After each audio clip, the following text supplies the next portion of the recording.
Esse aqui é o pastor. Amém. A irmã que está lá dentro, né? Todos que compareceram aqui, que gentilmente vieram aqui, vocês não vão sair daqui de mãos abanando, né? O maior presente é o conhecimento. O homem, a mulher, a criança, todos que têm conhecimento, são pessoas assim, que são pessoas abençoadas e podem abençoar outras pessoas também. Para obter conhecimento, existem duas vias de regra. Uma delas é ler. A leitura tem que ser feita todos os dias, ou 2 ou 3 vezes por semana, criar um hábito de ler.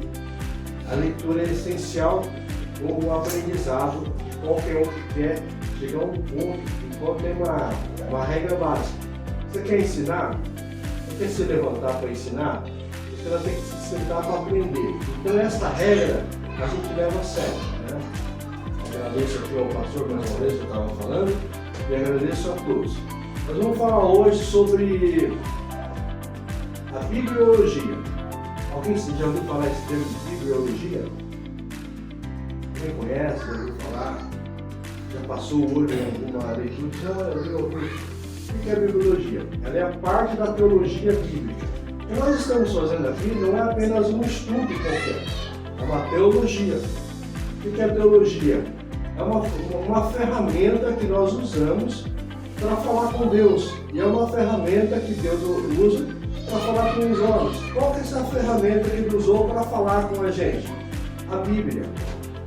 A Bíblia, Ele usou a Bíblia para falar com a gente. De que maneira que Ele fez isso? Hoje nós vamos aprender as várias maneiras que Deus usou para falar com a gente. Através de inspiração, profetas, anjos, acontecimentos, enfim. Existe uma série que nós podemos observar quem falou com a gente aqui, né? E essa bibliologia é uma teologia histórica. Ela é chamada de um estudo superior. Ela se chama exagoge. O que é o exagoge? O exagoge é um estudo da essência profunda daquilo que está dentro das Escrituras. Então, é um estudo dentro das Escrituras. Você vai lá dentro da Escritura. O que é comum você abrir uma Bíblia, nem trouxe. Aqui, eu vou usar essa aqui. Eu tenho 3, 4 Bíblias em casa. Então eu uso muito o celular para facilitar. Essa é uma Bíblia feita de papel. Esse formato se chama Codex. É o formato que foi escrita a Bíblia. Um dos formatos dela. Mas isso foi escrito em Revelação Apocalipse, por exemplo, já quando João estava na ilha de Pátimo, ele já usou esse sistema de códex, que significa este quadrado, este formato de Bíblia, a maneira como ela foi escrita, né? Como ela foi feita, como ela foi proposta. O que eles faziam para escrever a Bíblia? Eles pegavam um tablete. Quem assistiu os 10 mandamentos? Moisés usava, alguém já viu ele pegando um tabletinho de argila, escrever um tablete de argila? Aquilo se chama códex. Códex, é tipo códex. Aquilo, o que acontece? Só que eles meio que, na época de Moisés, eles meio que forçaram um pouco, né? Porque não era exatamente daquele jeito, mas enfim, era em cima de um suporte onde existia uma argila. Agora eu quero fazer uma pergunta para vocês. Aonde que Moisés achou argila no meio do deserto? Bom, ele deve ter captado essa argila em algum lugar e usar essa argila para escrever. O que acontecia? Essa argila endurecia. Hoje nós temos esse telhado. Aquele telhado antigo sempre vem a marca do dono de quem fabrica a telha, não vem? Era a mesma coisa que Moisés fazia, porque era um material acessível. Depois passou para o papiro. O papiro é o bisavô do papel. Papel. O papiro é o bisavô. Foi utilizado as escritas lá. E reza a lenda que em 300 a.C. houve uma briga muito grande entre Alexandria e Pérgamo, de onde vem a palavra pergaminho. A cidade de Pérgamo, uma das 7 igrejas. Alguém já ouviu falar de Pérgamo? Tiatira, Éfeso, Filadélfia, essas igrejas. Então foi usado, e eles ficaram um brigando com o outro, um queria fazer uma biblioteca maior que o outro. O que aconteceu? de Alexandria cortou o suprimento do pessoal de Pérgamo. Não mandava mais papiro. Essa é uma história que eu estou contando. E o que aconteceu? Ele começou a pegar a pele de ovelha novinha, fazer um tratamento e começou a fazer os papiricestos. Ele escrevia, raspava e apagava. Escrevia, raspava e apagava. E existiam os soferinhos. O que eram os soferinhos? Jesus estava pregando aqui. Todos vocês são escritores, todos vocês têm um papel na mão. Isso é muito importante, a lição do aprendizado. Vocês vão achar meio maluco o que eu estou falando, mas depois eu vou dar um sentido nisso. Que os soferinhos, era uma profissão como se fosse um vendedor de rua, como se fosse uma profissão qualquer, um servente de pedreiro, não desfazendo, não desmerecendo. Os soferinhos ficavam, o mestre estava pregando e o soferinho estava anotando. Ele chegava no mestre e dizia: mestre, isso aqui ficou legal, ficou bacana, é isso que você falou, é isso que você quis dizer, é isso. Pode passar no bolo para mim, me entregar na minha casa que eu vou te dar um denário para você. Graças a esta profissão que a Bíblia se encontra no estado que ela está hoje. Porque muitas pessoas foram motivadas a escreverem a Bíblia. Jesus escreveu alguma coisa? Jesus escreveu alguma coisa? Não. Pergunta pela terceira vez. Ele escreveu alguma coisa? Não. Escreveu. No chão. No chão. Foi a única vez que o mestre escreveu, foi no chão. Ele escreveu no chão por quê? Para dar exemplo do que ele estava falando, do que ele estava construindo a ideia ali. Porque o reino dele viria para quê? Para os mais humildes. Esse era o foco de Jesus, para os mais humildes. Israel foi separado como uma nação cuja existência seria representar o nome santo do Deus Todo-Poderoso. Eles tinham essa obrigação de apresentar o nome santo Todo-Poderoso. Eu já estou fugindo do script, meus irmãos. Eu já estou fugindo do Deixa o script. Espírito Santo O Espírito está trabalhando, está delineando, está colocando pensamentos que vão levando a gente a entender. Nós paramos no exagoge, quer dizer, um termo grego que significa para dentro. Vamos fazer uma viagem para dentro das Escrituras? Vocês estão preparados para essa viagem? Exagoge, se escreve I-S-A-G-O-G-E. Exagoge. Isagoge. É isagoge. Isagoge, termo grego. A Bíblia foi escrita em quantas línguas? Alguém sabe me dizer? Porque isso aqui é um ensino interativo. Vocês também podem participar. Na verdade, vocês é a essência desse ensino. Quantas línguas vocês acham que foram escritas na Bíblia? Quantas línguas, irmão? Quantas línguas? Uma, Três. duas, três. Três, quem falou três? Olha lá, o jovem mancebo disse três lá. 3 línguas. Parece o jovem eutico, né? Só não caia da cadeira, irmão. Só não caia da cadeira, pelo amor de Deus.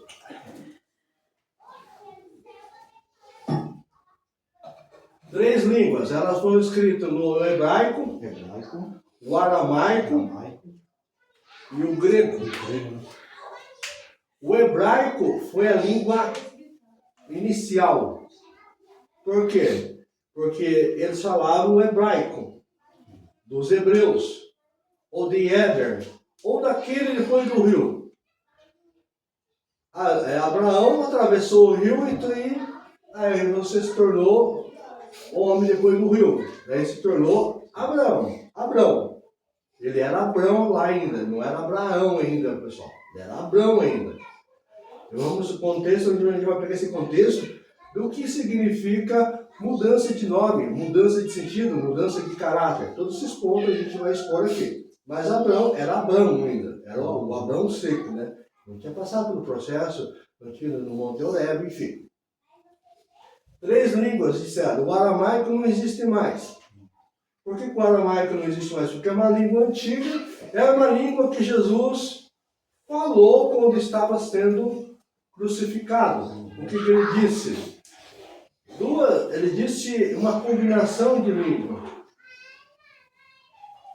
Uma combinação de língua. Ele disse uma palavra na cruz que chamou a atenção de todos que estavam ali. Eloi, Eloi, sabachthani. Isto é aramaico. O aramaico é o mesmo que o caipira. É uma língua caipira do grego. O grego que eles falavam não era o grego clássico, o grego de Sócrates, de Arquimedes, era um grego de rua, um grego de vendedores de batata, de pessoas que faziam comércio entre elas, pessoas que tinham habilidade entre elas. Então, esse era o grego que era usado. E o que aconteceu? Depois que foram para o exílio, eu estou sendo um pouco fora do contexto, só para dizer isso. Depois que eles foram para o exílio, ficaram 70 anos. Isso, confere, 70 anos ficaram no exílio, na Babilônia. Depois eles voltaram. Com 70 anos já eram homens maduros. Já não hablava mais hebraico. Já não falava mais hebraico. Eles já falavam uma língua estranha, falavam um aramaico, uma língua de arame. Já não falava mais o hebraico. O que Deus fez? O silêncio intertestamentário, ou interbíblico. Como você abre a sua Bíblia? Eu peço perdão, eu tenho 4 Bíblias em casa. Você chega ali em Mateus, antes de Mateus. O que tem antes de Mateus? Isso aqui. Está branco. Está branco. Mas vocês acham que isso aqui está branco porque o escritor teve preguiça de encher essa página de palavras? Não. Está branco por quê? Porque houve um silêncio profético. Não se levantou nenhum profeta mais nesse pedaço aqui. Pedaço branco. Entre esse aqui e Mateus, 400 anos com Jesus Cristo morrendo na cruz, 430 anos. Nós chamamos esse tempo de silêncio profético. Mas Deus ficou apático, Deus não fez nenhuma transformação, Deus não trabalhou nos bastidores. Deus trabalhou nos bastidores. Deus fez um homem chamado, que vocês conhecem, Alexandre o Grande, conquistador e imperador, um dos maiores imperadores que esse mundo já viu. Ele criou um império vasto, da Macedônia até a Indochina. Foi enorme. Ele viveu um pouco na conquista dele. Ele morreu e dividiu esse reino em 4 partes. Em uma dessas 4 partes, existiam os Ptolomaicos, que era a parte do Egito. Lembra que eu falei de Alexandria para vocês? A cidade de Alexandria vem de Alexandre. Lá existia a maior biblioteca do mundo. Foi queimada, houve lá um acidente, queimou aquela biblioteca. Sei lá, alguém queimou aquela biblioteca. Deixou de ser a maior do mundo. Existem outras bibliotecas maiores que de Alexandre.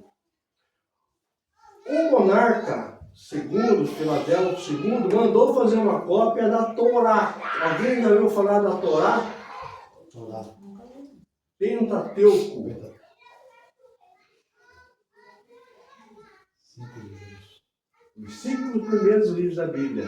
São eles todos escritos por Moisés. E como que Moisés escreveu os 5 primeiros livros? Eu falei, já faz parte da memória que vocês estão ouvindo. Ele escreveu de que forma? Com uma cunha de madeira na argila. Ele foi colocando os tabletinhos, e levou durante a caminhada dos 40 anos no deserto. Eu pergunto para vocês, meus irmãos, Deus nos ama, Deus nos traz coisas maravilhosas e preserva essas coisas. Graças a esse tipo de mobilização que Deus faz com a gente. Escreveu Torá. A Torá são os 5 primeiros livros. Diga o primeiro livro da Bíblia. Qual que é o primeiro livro? Gênesis. Segundo? Segundos, irmãos. Olha, não. Êxodo. Êxodo. Isso. Terceiro. Êxodo. Terceira. Gente, vocês estão com o livro na mão, hein? Número? Pode colar. Não, segunda é Levítico. Levítico. Depois. Uhum. Levítico. Sim. E números? Não. Meu Deus. É número? Números é o quarto. Números é o quarto. Quarto. E a gente vai aprender o porquê esses livros estão nessa ordem. Se estabeleceram nessa ordem. Tudo tem um porquê. Exodo, Os Levítico. quatro livros. É o Levítico, o quarto é o Números. Números. E o quinto, Levítico. Não. Deuteronômio. Isso aí. Vê se vocês sabem qual é. Os 5 livros. os cinco livros. Josué. Não. Josué. Depois. Olha, o que eu estou tentando fazer? Eu não estou tentando humilhar ninguém porque eu sei um pouquinho a mais, ao contrário. Isso que eu estou tentando fazer, quem está aprendendo aqui sou eu. Vocês pensam que eu estou ensinando vocês? O professor para mais que nós. Depois de Deuteronômio é Josué. Mas é os 5 Pentateucos. Eu não tenho interesse em ensinar vocês. Eu estou aqui para aprender. É esse o nosso objetivo. Aprender o tempo todo. Esse é um amor que aquele que talvez tenha um pouquinho mais de conhecimento vai ensinar as outras pessoas. Amém. Entendeu? Quando você tiver esta posição dentro do seu coração, não, eu quero aprender para me ensinar. Porque isso é um fato que volta para você. E agora eu vou dizer para vocês por que do Deuteronômio. Deutero. Segundo. Significa segundo. Nômio. Lei. É a lei. Por que a segunda lei? Qual que foi o projeto de Deus? Saia, meu povo, do Egito, se torne estranho no Monte Horebe, caminhe em 6, 7 meses para estourar o prazo, vocês estão na terra prometida. Onde? Em Canaã, onde emana leite e mel. Não foi esse o script? Mas e o coração duro do homem? Os revoltosos. Aqueles que não queriam chegar lá. 40 anos demorou essa caminhada de 6 meses. Eles andaram em círculo. Aqueles que saíram, isso é importante, hein? Anota que é importante. Aqueles que saíram da terra do Egito com 50, 60 anos, morreram no deserto. E nasceu uma nova geração de jovens. Josué, ou Moisés com 120 anos, teve que escrever um outro livro, um livro de lembrança. Nunca deixe a lei do meu Senhor.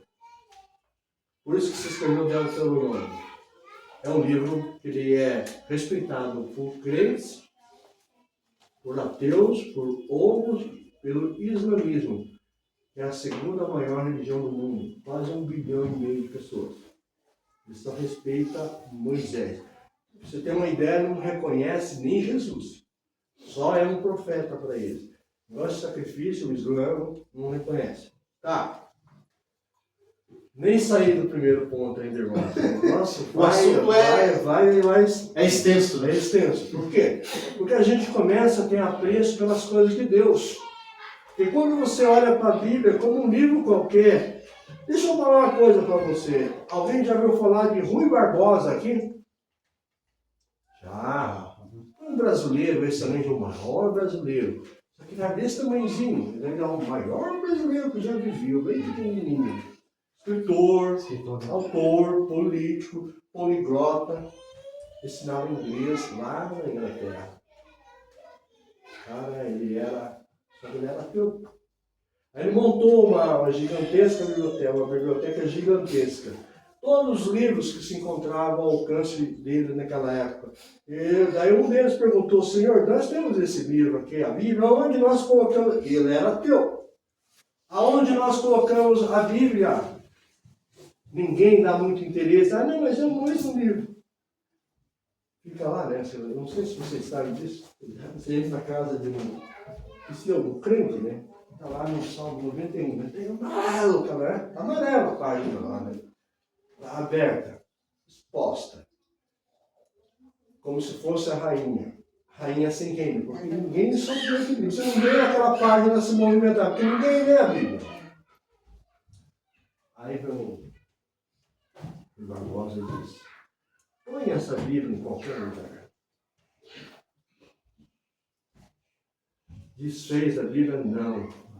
Assim, patrão, mas em qualquer lugar? Como assim? Se tu colocar debaixo da minha biblioteca, ela será o centro dessa biblioteca. Se tu colocar debaixo, nos primeiros, será a base da minha biblioteca. Se tu colocar lá em cima, ela será a coroa da minha biblioteca. Isso o Rui Barbosa falou. E daí?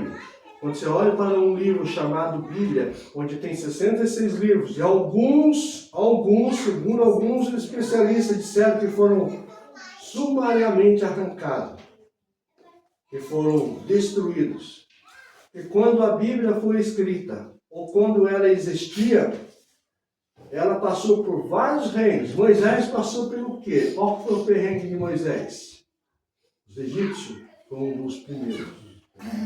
Sucumbiu, morreram, todos dentro do Mar Vermelho. Passando o Jordão, os amalequitas, os amonitas, enfim, os hititas, todos eram contra quem? O povo. Mas a guerra declarada por este livro. Chegando na época de Jesus, mais especificamente, qual era o inimigo número 1 dos judeus? Ou daqueles que criam que Jesus Cristo retornaria, ou daqueles que criam que o Messias viria naquele tempo onde eles precisavam mais. Era Roma. Roma era o cavalo de aço que galopava em cima dos sentimentos dos judeus. Roma destruía qualquer oportunidade deles. E quantos livros os imperadores? Foram 5 denominados Júlio Claudiano, 5 imperadores. Os mais terríveis, um deles, Nero. Quem ouviu falar de Nero? Calígula. Domiciano, na época de Paulo, bem lembrado já. Mas Domiciano, um terrível, destruíram muitos livros. Por quê? Como que esse Jesus consegue se proliferar de uma maneira? Então, a importância dada às Escrituras, ela não pode só ser vistas no olhar. Elas têm que ser vistas olhando para dentro dela. Por isso que nós estamos nesses estudos. O exaltote, olhando para dentro dela. Olhando as camadas que a Bíblia tem para a gente descobrir. Se a gente for entrar dentro do contexto Gênesis, que significa genética, o princípio do quê? O princípio da criação do homem, o princípio das dores, o princípio da traição, tudo é um princípio que está datado em Gênesis. Se for ver de Êxodo, nós vamos conhecer a história de quem? A história do povo que foi escravo, a história de Jacó. Se não é só para números, vamos conhecer a história do povo que só fazia feio naquele deserto. Então, isso eu estou falando dos 5, mas tem mais 61 livros. Vamos lá então. E num campo infinito das Santas Escrituras, nós vamos dar um pontapé inicial no quê? No estudo dos assuntos introdutórios à Bíblia. Só hoje, só a introdução. Ela auxilia o quê? Poderosamente, nós que estamos aprendendo, compreendendo a Bíblia. Sabe o que significa a palavra Bíblia? Alguém já ouviu? Da onde nasce a biblioteca. Bíblia, pequenos livrinhos. Ou grandes, ou bastante livrinhos, né? Que é indispensável. Qualquer data da área da teologia, auxiliando na elucidação de inumeráveis fatos bíblicos. Um dos pontos altos da bibliologia é a exposição da milagrosa história da Bíblia. Eu contei um pouco do milagre da história da Bíblia. E pode cutucar o colega do lado sem problema. Como que ela foi formada? Alguém imagina como essa Bíblia foi formada? De que forma ela foi formada? do qual foi o contexto que ela foi formada. Se vocês abrirem aí, o índice da Bíblia, todos estão com a Bíblia na hora.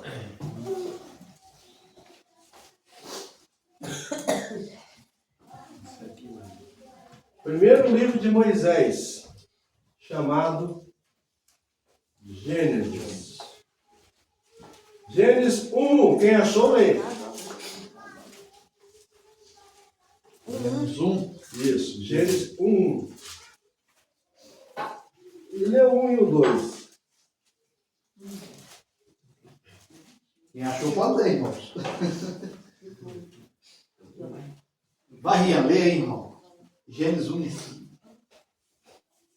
No princípio criou Deus os céus e a terra era sem forma e vazia, e havia trevas sobre a face do abismo, e o Espírito de Deus se movia sobre a face das águas. Isso.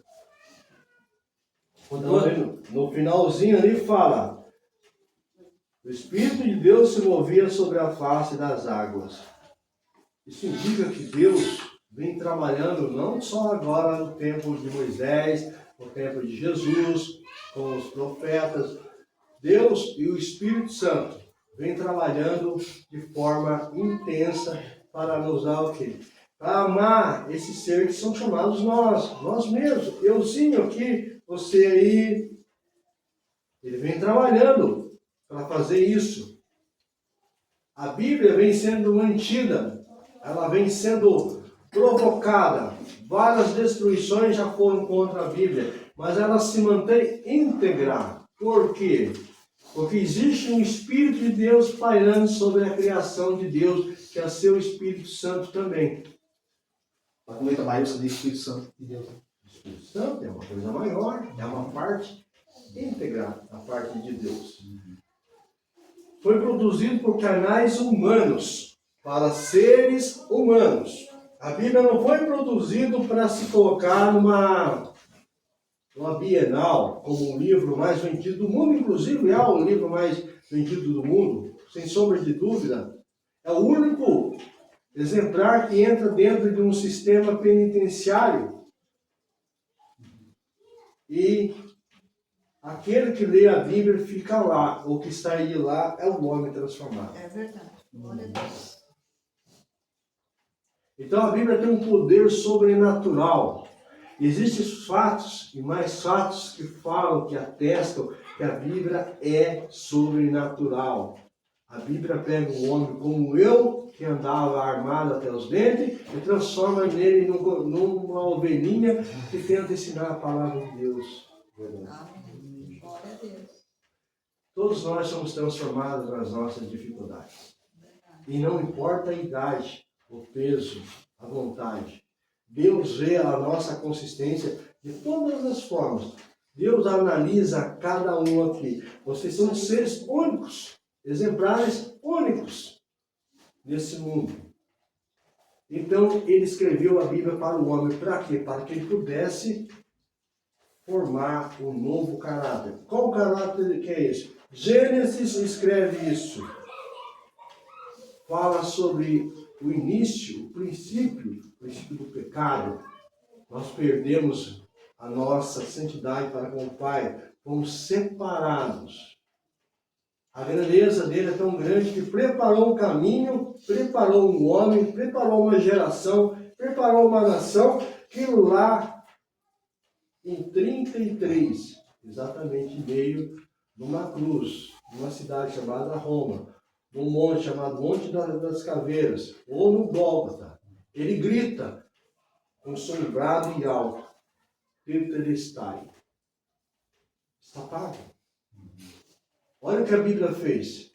Foi nos trazendo pouco a pouco o Messias, trazendo ele, passando por gerações de guerra, gerações de pesadelo, e foi trazendo esse Messias até os nossos dias. E nós estamos aqui, recebendo o conhecimento de quem? De um Messias que era judeu, apontado para quê? Só para Israel. Tudo que é humano e terreno, como países, foi lá no comecinho que ele escreveu as escrituras, com o país lá, os sumérios, os acadianos, Mesopotâmia, né? Esses países, eles fugiram vindo para cá, para a Palestina, eles foram trazendo esse conhecimento. Atravessou do Oriente, veio para o Ocidente, trazido por quê?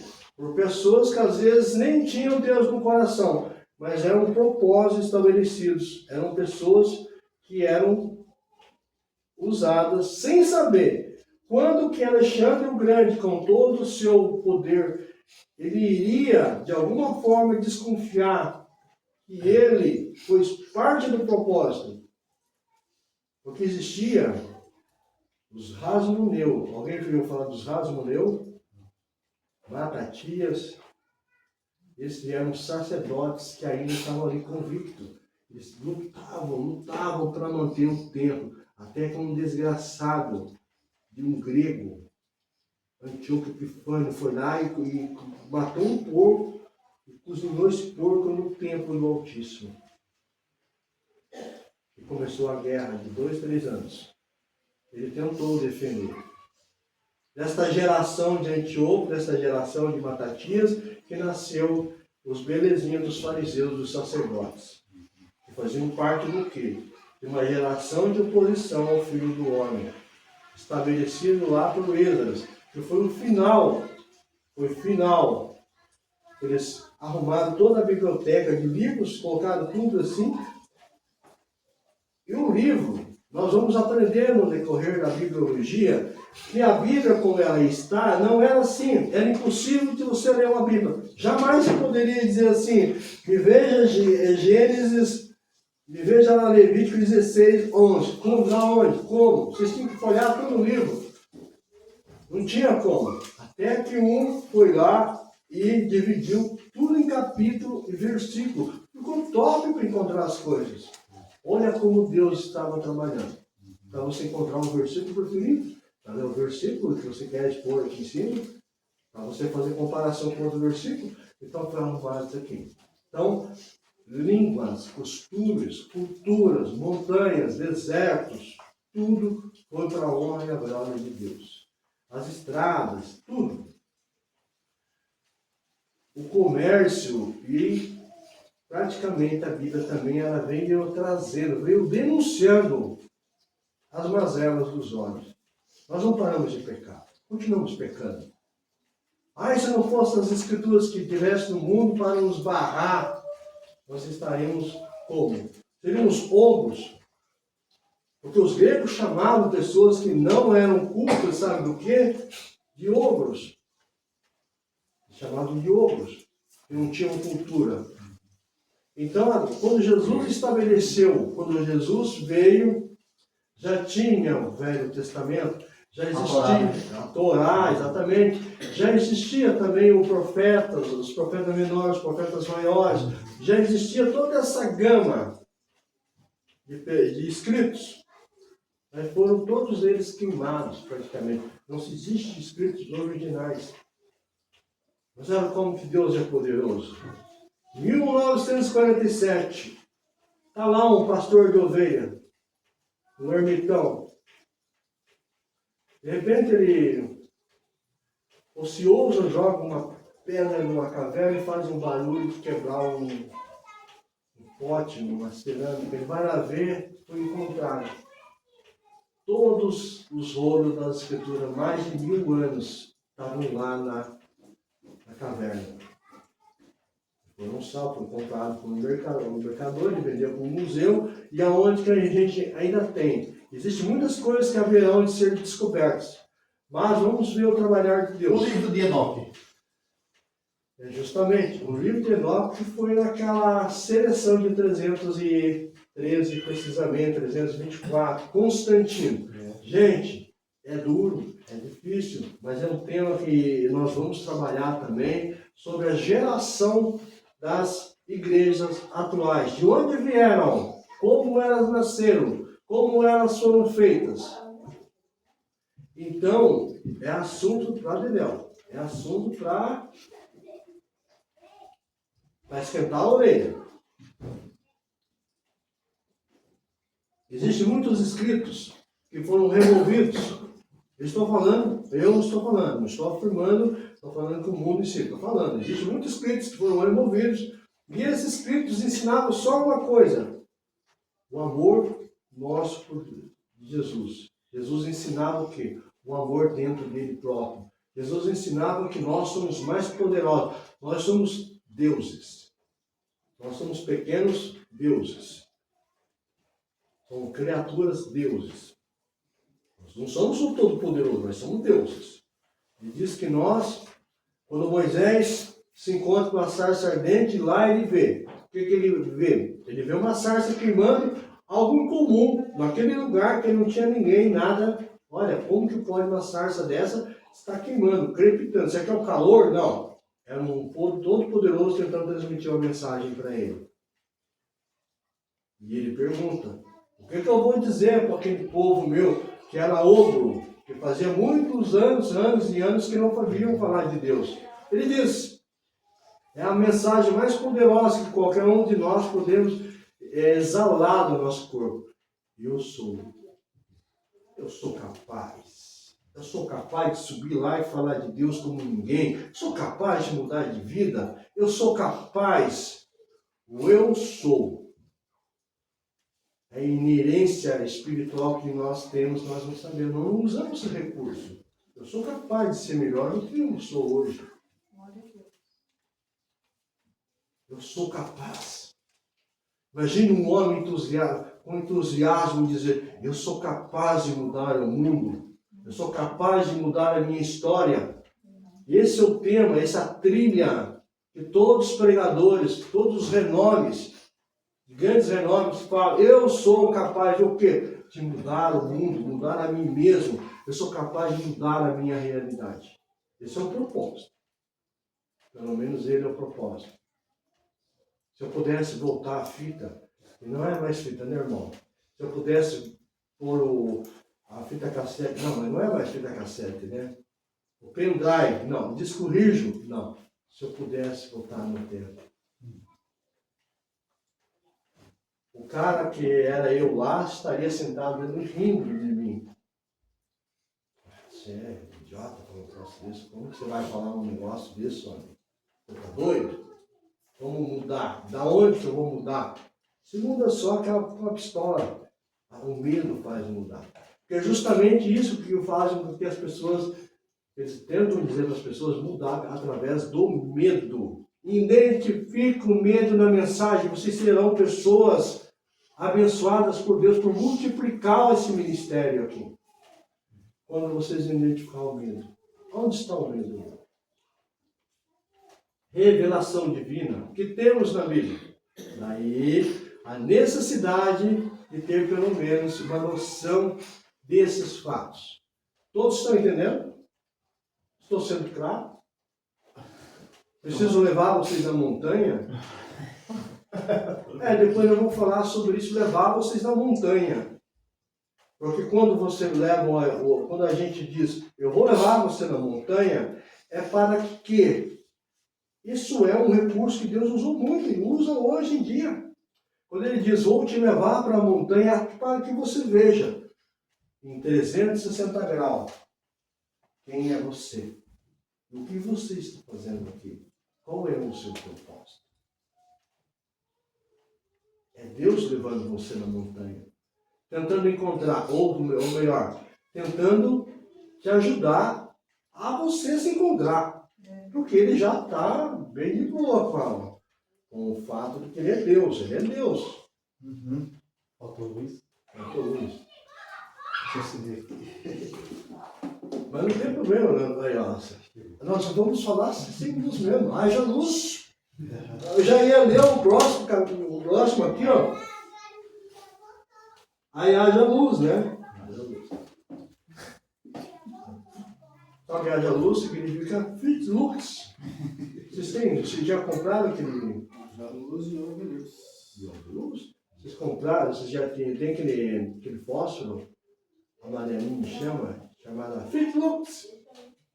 Vocês já pararam para pensar o que é aquele fósforo, é? Fit lux.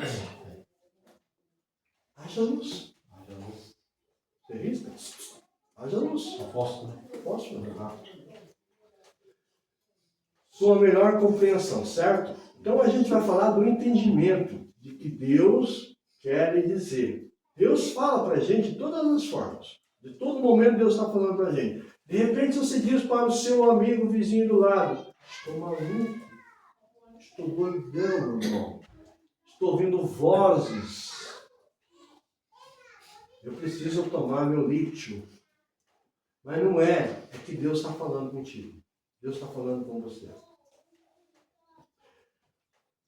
Principal ponto que vocês têm que levar em consideração: isso é uma geração de pensamento. Vocês nunca devem imaginar uma voz secundária sem analisar quem é aquela pessoa. Ponto fundamental: você bem eclético, você bem objetivo também. Tome cuidado com quem põe a mão na cabeça de vocês. Eu falei para vocês que nós somos deuses e temos poder. Nós transmitimos as nossas ansiedades e tristeza para as outras pessoas e a nossa reprovação. Palavra tem poder. O que nós estamos falando aqui? O irmão até respondeu lá: haja luz. O irmão disse: houve luz. Do estado foi a palavra. Estava ali pronto. Tudo estava pronto. Tudo estava ordenado. Tudo estava encaixadinho. Só teve que haver o quê? Uma ignição, uma formação, uma produção de vontade e dizer: haja luz. Está ficando complicado, né? A gente está entrando no profundo. Mas esse é o estudo, é o isagoge. É entrar para dentro. Vamos entrar para dentro. Não vamos ter medo de entrar. Vocês foram no parque onde que entraram, onde tinha aquele trenzinho monstro, por esses monstros, alguém já entrou dentro desse trenzinho? É lá que vocês vão provar quem são vocês. Entrar para dentro de si. Analisar para dentro de si. Esse é o ponto que nós estamos estudando hoje. Parece que é a bibliologia, mas é só uma desculpa que eu estou dando para vocês. No fundo, eu estou convidando a vocês a imergir dentro de si próprios, a buscar dentro de si e dizer: eu sou capaz. Capaz do quê? Capaz de formar a minha vida, de ter a minha família, de amar o meu Deus como ninguém, de aprender sobre Ele e, acima de tudo, honrá-lo, adorá-lo, honrar o lugar onde eu estou, levando não só a minha igreja, levando a minha igreja dentro da igreja, formando várias igrejas numa igreja, várias pequenas luzes dentro de uma luz. Haja luz, seja luz. A bibliologia apresenta inicialmente uma orientação sumária. Vamos ver qual que é essa orientação. Sobre a leitura dos estudos das Santas Escrituras. Quem lê as Escrituras? Uma vez por mês? Década. Hoje, alguém leu a Bíblia? Ninguém? Ninguém leu a Bíblia? Eu li de meio-dia. Meio-dia. Olha. Como que vocês acham que vocês têm que ler a Bíblia? Quase todo dia eu estou lendo livro. Eu estou lendo por livro. Vocês criar um cronograma. Isso é ponto essencial. Criar um cronograma e fazer a leitura sistemática. Pessoal, na escola, vocês passam pelo primeiro ano e daqui a pouco vocês estão na 8ª série ou estão na 5ª, de repente vocês voltam para a faculdade. Não. Existe um processo de aprendizado. Uma construção lenta, mas ela tem que ser constante. Isso funciona com a Bíblia também. Por quê? Porque ela é um livro. Então vocês têm que criar um hábito diário. Sentar na mesa, isso serve para os pais de família, o chefe de família. Estou olhando para ele aqui. Isso serve para o chefe de família. Para a mulher também. Ou, se não tiver esposo, sei lá, se não for casado, for solteiro, criar um hábito de leitura. Esse hábito de leitura, ele vai lendo como? Não precisa ler muito. Pode ler pouco. Vai ler sempre. Vai ficar no zap, tá? Fritando ali no Instagram, não. Vai lá. 7. Qual que você tem mesmo? aquele que você tem lá no Da chat Bíblia. GPT, né? Ah, é, agora que todo mundo usa o chat. Lógico que ele não é 100%, mas é consensual. Mas ele responde quase todas as perguntas. Fale da Bíblia que você abaixou. Todo mundo tem celular aqui? Todos têm celular. iOS, Ego, enfim. Então, diga, irmãzinha, qual que é a melhor Bíblia para se ter no celular hoje em dia? Você já viu a Bíblia? Aquela Bíblia? Não, aquela não. Não ainda. Tá, eu vou falar da Bíblia. Ela é a chamada Bíblia Strong. Depois eu passo no final para vocês. Eu estou sem o celular aqui, mano. Está gravando, que horas são aí? Você vai me corrigindo aí. A Bíblia. Não, só ver a hora para mim. A hora? Para mim não passar do tempo. 8h25. Tá. Temos bastante tempo ainda, tá? Anime.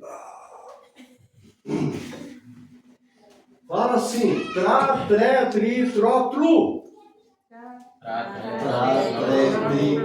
Tru. A língua no céu da boca. Tra, tre, tri, tro, tru. Põe um pescocinho do lado e fala 10, conta 10 segundos. 10 segundos. Vocês não vão ver a mágica que eu vou fazer aqui. Copperfield. 10 segundos para o outro lado. 10 segundos para trás. 10 segundos para frente. Esse não é um dos exercícios de oratória. Moisés foi procurado por Deus e depois, já vou continuar, eu pego os pequenos fragmentos das histórias e vou montando um quebra-cabeça. No final eu faço um balaio. Jogos todos dentro e todos cabem dentro do meu balaio. Já viu essa dinâmica? Moisés estava na sarça ardente. Não vou. Para o Egito?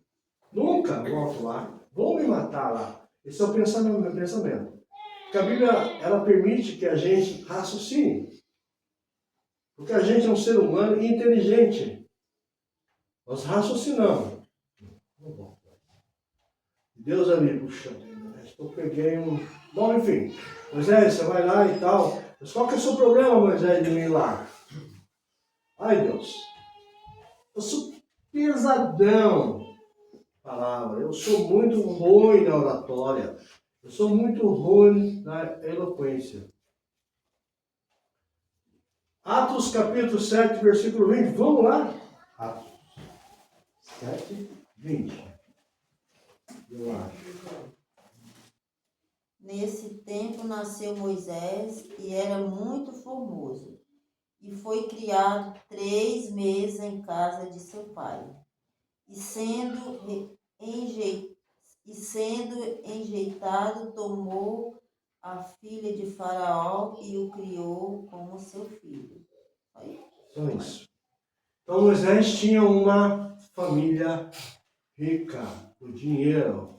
Inclusive a Bíblia relata, e esses relatos estão um pouco em Êxodo. Atos também traz um pouco, uma pincelada, que Moisés, ele era poderoso em palavras. Disse, porém, Moisés ao Senhor: Ó Senhor, nunca tive facilidade para falar, nem no passado, nem agora, que falaste a Deus céu. Não consigo falar bem. Mas Só isso. Obrigado. Aqui Moisés está exclamando a Deus, dizendo a Deus que ele não tem capacidade, ou ele não sabe falar, ou ele está muito desmotivado. Por quê? Eu vou dar uma prévia para vocês. Moisés ficou 40 anos no Egito, certo? Sendo criado pela filha de Faraó, correto? Vamos seguir o raciocínio.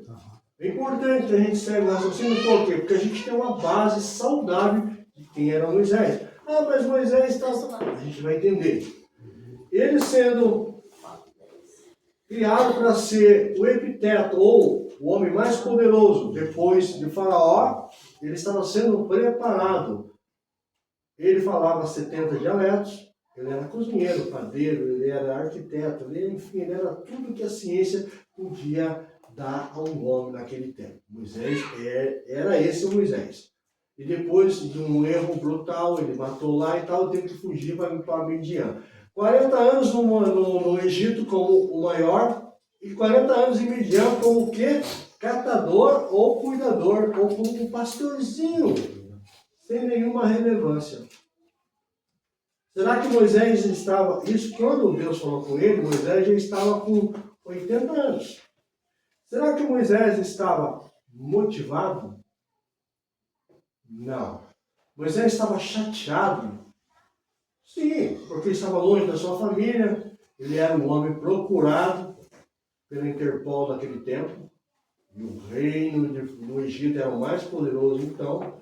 Mas aí Deus diz a ele, olha, Moisés, já todos aqueles que estavam te perseguindo, querendo te matar a tua cabeça, enfim, querendo fazer e acontecer contigo, já morreram. Agora você volta e vai lá, resolve essa bronca para mim. Mas Deus não podia fazer isso? Deus podia.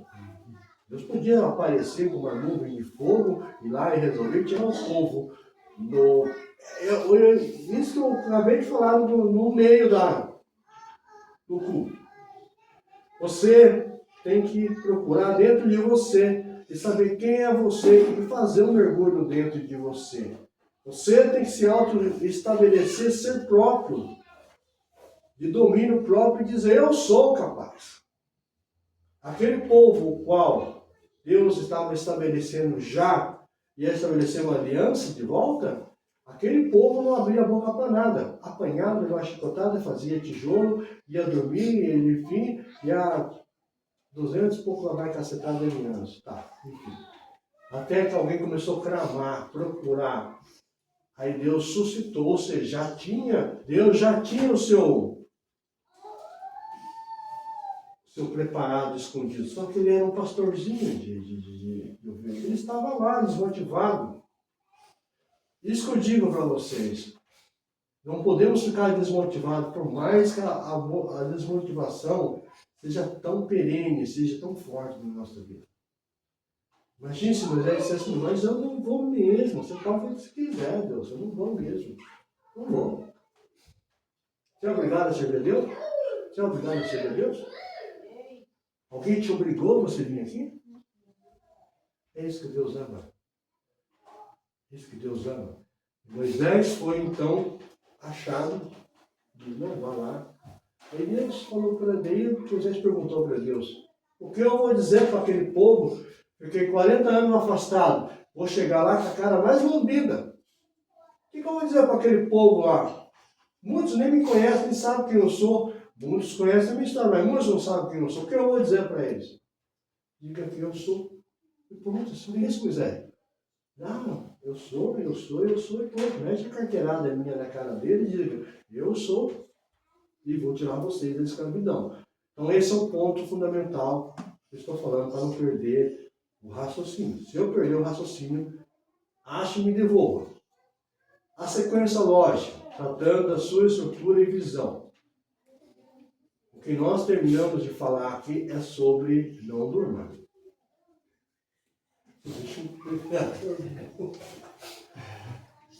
Imagine, brincadeira, mano. Eu sei que todo mundo está cansado aqui, gente. Eu sei. Todo mundo é uma. Hoje eu disse também para ficar em casa. Nós estamos aqui ouvindo quem? Falar sobre um homem, sobre Moisés. Vamos animar então, gente. Vamos dar mais dinâmica. A visão, a classificação desses livros. Algo sobre os capítulos, versículos. Né? Falar hoje sobre o tema central. Qual é o tema central que vamos cuidar hoje? Não se demora aqui para a bibliologia, para a abordagem das particularidades de cada um. Certo? Vamos fazer aqui. Nós falamos sobre os livros da Bíblia. São todos eles quantos? Nós falamos que são 5. Gênesis, Brasil foi penta, né? Brasil foi penta ou foi hexa? Ainda não chegamos no hexa, né? Estamos no penta ainda. Então são o penta, por isso o chamado Pentateuco. Penta, 5, teuco, rolos. Os 5 rolos de Moisés. São quantos livros ao total? Alguém já parou para pegar a Bíblia assim e dizer, hoje eu vou fazer um negócio diferente. Posso falar uma coisa, se quiserem ficar assustados comigo, mas eu preciso falar para vocês. Preciso falar. E não vou dizer que Deus me mandou falar. A pior coisa deste mundo é o cara te falar para você, irmão. Deus mandou te falar. Isso é de baixo credo. É de uma maldade. Eu não estou aplicando nem a teologia, nem pedagogia. Estou aplicando a androgogia com vocês. Androgogia. De andro, adulto, de excelência. Mais para cima. Vocês vão ficar em dúvida com algumas coisas. Esse que é o canal. Vocês ficarem em dúvida e perguntar. Porque o que faz o fogo crepitar é madeira. O que faz o pregador ficar feliz é perguntas. Por favor, pode perguntar. Os 5 são os 39 livros do Velho Testamento. Pode contar aí, tá? E são 27 do Novo Testamento. Certo? 39 livros e 27. Os numerais somados, 66. Os 39 livros, eles são divididos em vários livros. O Pentateuco é um livro da lei. Os livros da lei. Os livros do início, tal. Josué, guerra entre o bem e o mal. Entre a tentação de Satanás. Salmos, alegria, tristeza, perseguição de Davi. Certo? Provérbios. Salomão. Foi Salomão, teve Davi e teve Salomão. E esses dois reinos que se tornaram as 2 Nações Unidas. Depois houve dispersado. Ô, irmão Sérgio, Provérbio também teve um capítulo 30, não foi Salomão que escreveu. Exato. Foi Iagu. Iagu é um... Né? Um árabe, né? Aí, tá vendo? Aí já começou o negócio ficar interessante, tá vendo? É isso que eu quero. Agora eu vou falar uma coisa para você. Eu vou tentar beber uma água, tá? Vou beber uma água, porque agora o negócio vai ficar feio para vocês. Vocês acham que Mateus, Marcos, Lucas e João é Novo ou é Velho Testamento? Acho que é um testamento sábio. Lucas não, doutor. Lucas Tem uma sabedoria mais. Se é do Novo, plena. esse livro, se é do Novo ou só é do Velho? Não, ele é Novo Testamento. Ah, tá. É isso que está apelando a pergunta. Ele vive uma sabedoria mais intensa porque viveu com Cristo. É novo, então todo mundo fala que é Novo Testamento? Sim. Sabe que a Bíblia é cheia de erros, né? A Bíblia é só um monte de erro. A parte do homem que escreveu ela, não na parte de Deus que escreveu a Bíblia. A Bíblia é perfeita. Eu vou te falar para vocês, meus Da irmãos. inspiração, né, irmão? Exatamente. Mas o erro né? É o erro de colocação, de versão, tradução, o erro, né, de haver nomenclatura. Falo para vocês que Mateus, Marcos, Lucas e João é Velho Testamento. Ninguém vai dizer isso para vocês. Sabe aonde começou o Novo Testamento? Tetelestai. Ali começou o Novo Testamento. Ali começou o pacto de Cristo para com a gente. Mateus, Lucas e João e Marcos é considerado livros históricos.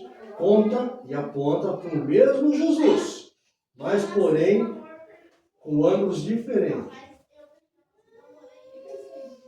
Vocês podem procurar isso. Começou o Novo Testamento, sabe aonde? Aonde o sangue foi derramado. Aonde aconteceu o que?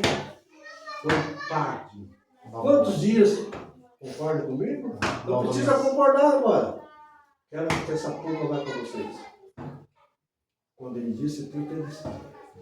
Por quê? Porque até então, Jesus cumpriu o quê? A lei, não foi isso? Jesus não cumpria a lei? Jesus cumpria a lei. Ele cumpriu a lei. Até a regra dos dízimos, do cominho, do elo, enfim, ele cumpriu a lei. Jesus não fazia coisas fora da lei. Tanto que algumas coisas que ele fez, muitos criticaram ele. Da samaritana, por exemplo, da adúltera, tem várias passagens que falam justamente do comportamento de Jesus, meio resignado, não querendo... Preconceituoso. Exatamente, não querendo ferir o orgulho de Roma. Roma que mandava. Ou você acha que se Roma não mandasse, Jesus teria conseguido salvar a vida da adúltera? Tu acha? João capítulo 8, de 1 ao 10, fala isso. Apareceu uma adúltera na frente de Jesus. Eu não comecei a minha memória. Eu falei, Jesus se escreveu uma vez. E essa vez eu vou contar para você. É em João 8, 1 ao 10. Primeira vez que ele escreveu. O que ele escreveu, irmão? O que ele escreveu, irmãzinha? Alguém sabe o que ele escreveu? Alguém imagina? Ou passa alguma ideia? Porque o texto só diz que ele escreveu no chão, né? Mas não diz o que ele escreveu. Aí abre um precedente para pensamentos. Ele deve ter dito. Todos vocês pecam, filho. Por que vocês querem matar uma mulher? Quem não tiver pecado, tira a Tira pedra. a primeira pedra. Talvez, pode ser ele. Tu acha que se Jesus, por exemplo, se ele mandasse, se ele fosse, se ele não estivesse debaixo da lei, ele estava debaixo da lei, né, Zé? Ele teria salvado a vida daquela mulher? Até os judeus estavam debaixo da lei. Todo mundo estava debaixo da lei. Então são coisas que a gente pergunta pra gente e cria e a gente começa a ficar analítico, analisando. É isso que vocês têm que fazer. O que o pregador está fazendo? Você prova para mim? Fala agora para mim assim, só para mim me sentir afrontado. Você prova para mim? Você prova, né? Prova para mim que realmente? Fala assim, irmão. Fala, irmão. Fala, irmão. Fala, irmão. Prova, irmão, pra mim. Aí, ó, tá vendo? Sai Isso. esse grito contido. Prove. Na minha cabeça eu tô pensando que Cristo escreveu no chão. Tá vendo? Ele escreveu um círculo no chão ali quando. Mas ele Não, escreveu ninguém alguma sabe o que coisa. ele O que ele escreveu. escreveu, mas ele fez um círculo no chão ali, depois ele escreveu. Escreveu alguma coisa. E aí ele O depois que ele filme, escreveu, o filme fala isso que ele depois que ele escreveu, daí ele falou. Aí ele falou: aquele que não tem pecado, que atira a primeira pedra.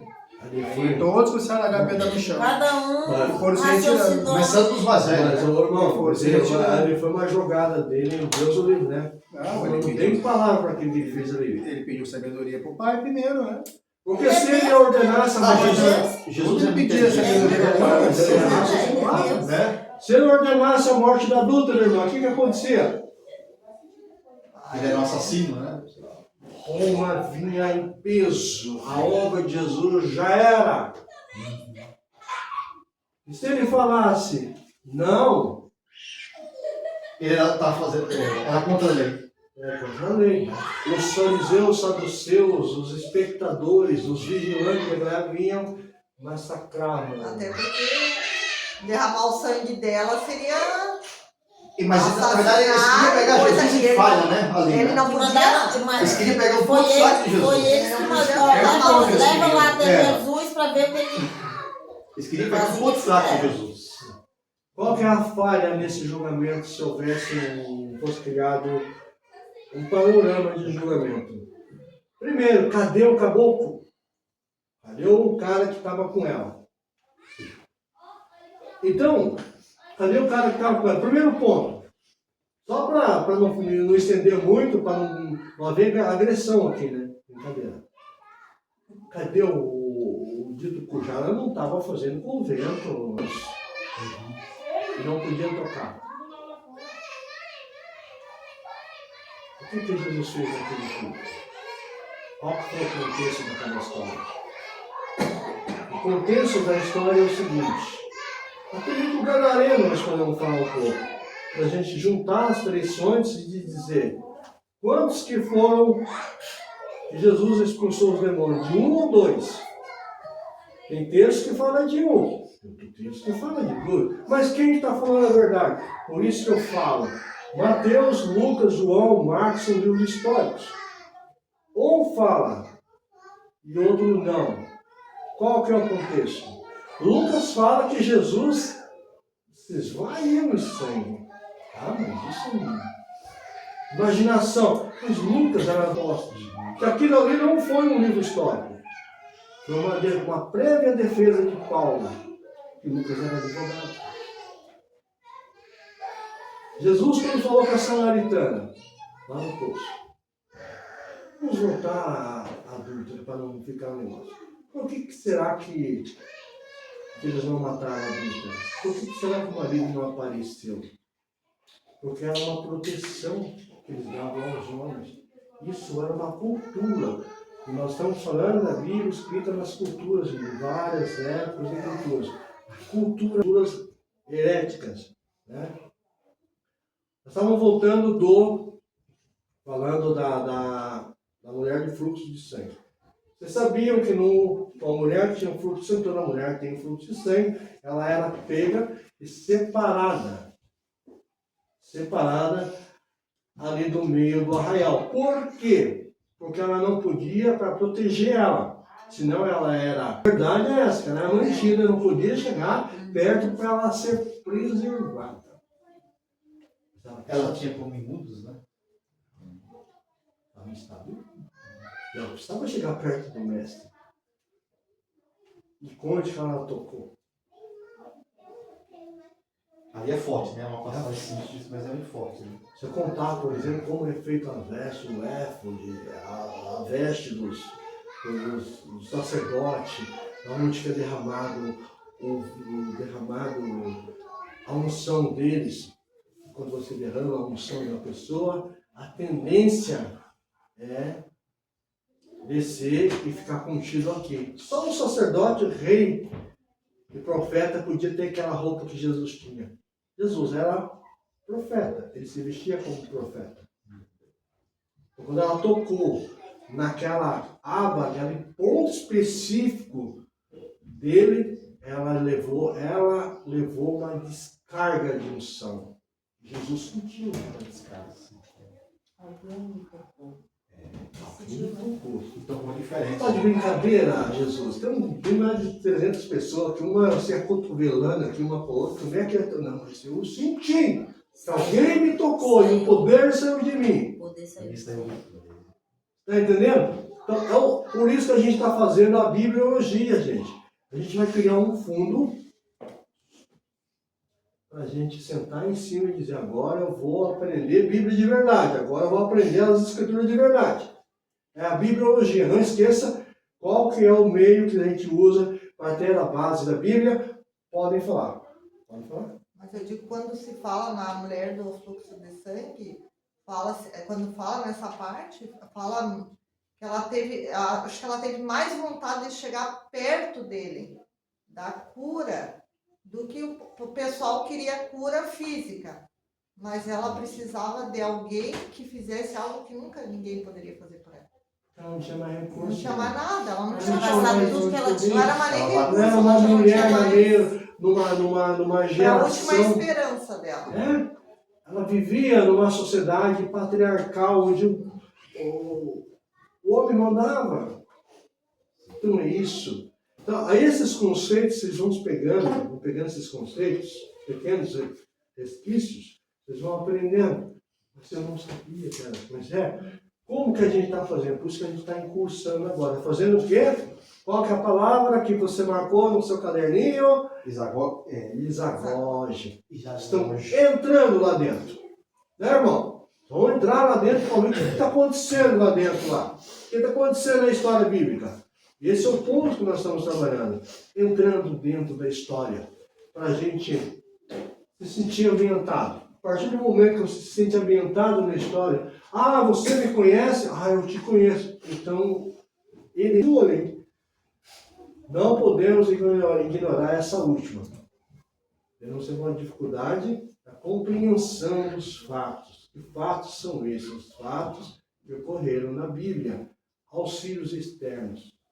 Quando você analisa um texto, Você analisa uma coisa, você tem que analisar o quê? Analisar todo o seu contexto.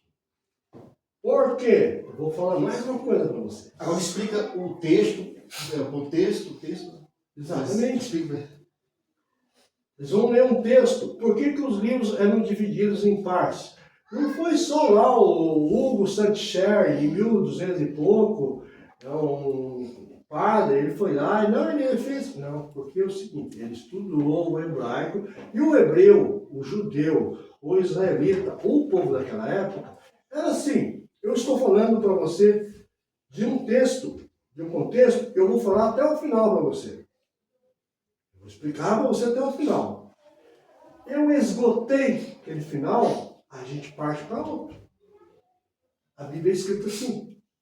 Então, se tu pegar um texto, isso é importante, se tu pegar um texto isolado, você não vai aprender nada. Você não vai conseguir captar a mensagem em torno daquele texto. Posso dar um exemplo? Pode. O seu José deu o exemplo em 2 livros, né? Mateus e eu creio que acho que Lucas. Um fala da cura dos 2. Um fala da cura de um cego e outro fala de 2 Dois. né? Aí eu falei, mas como que um fala de 2 e o outro fala de 1, né? Que a gente pensa assim, cadê o outro, né? Acho que acha que E há uma aí contradição ali, né? E aí que ele explicou que o que é citado nos 2 livros, né? Um é citado só um livro. Sim. Tipo, era menos importante. E o outro era citado nos 2 livros, porque o outro buscou, Destaca mais o cego, né? porque buscou mais a presença de Deus. Ou seja, um buscou só a cura física e o outro buscou a própria presença de Deus. Exatamente. E é engraçado que a gente não tem entendimento e quando alguém abre a nossa mente, a gente pensa que daí... Pode falar. Fala sobre. Manda a pergunta. Aham. que nem Fala sobre. Eu acho que é Mateus, que Hã? fala de uns 2 cegos, e acho que Lucas fala de 1, né? Isso. É o cego Bartimeu. Ele ficava na entrada do Isso. templo. Mas aí se a gente vê, parece uma contradição nos evangelhos, né? Exatamente. Então, esses pontos, por exemplo, que eu ia falar, a Bíblia, ela, por exemplo, os 4 evangelhos, né? Eu falo 4 evangelhos, mas na verdade só existe um evangelho nas cartas paulinas. A gente vai entrar também nesse universo das cartas paulinas. Quantas cartas eram de Paulo? Dizem que eram 14. Há uma contradição. Hebreus não era Paulo que escreveu. Podia ser o outro que escreveu. Mas pela dada compreensão, pelo fundamento, pela estrutura que Paulo tinha do conhecimento da Torá, do conhecimento da Bíblia, conhecimento dos profetas, a sua dedicação, né? Foi Paulo, eu aposto para fazer uma eleição aqui, Paulo escreveu os Hebreus, mas tem gente que diz que não é. Talvez Paulo. uns interpretem que foi Apolo. Apolo. Não diz que foi Paulo, mas tem tudo a ver com Paulo, né? Tem Pode ser. tudo, porque Paulo, como que começou a perseguição dos cristãos? Agora isso é um assunto importante para vocês verem como é que é o contexto, como que começou. Paulo apareceu lá bonitão, chegou lá, né? Mas é que nem o missionário falou ali, né? Muitas pessoas têm mania de deixar o Salmo aberto no 91. Em todos os lugares que eu vou, eu sempre vejo no Salmo 91. Pessoa católica é assim. Todo lugar, né? E aí, numa das nossas reunião lá, da Tarde da Bênção, uma senhora, ela era católica, mas ela abandonou o catolicismo pela diferença que a igreja evangélica propõe à Bíblia. Mas ela falou isso, vocês têm que deixar o Salmo aberto no 91, aquilo me corroeu de uma maneira. Tem coisas assim que não dá para entender. Então, assim, aí que eu falei para ela,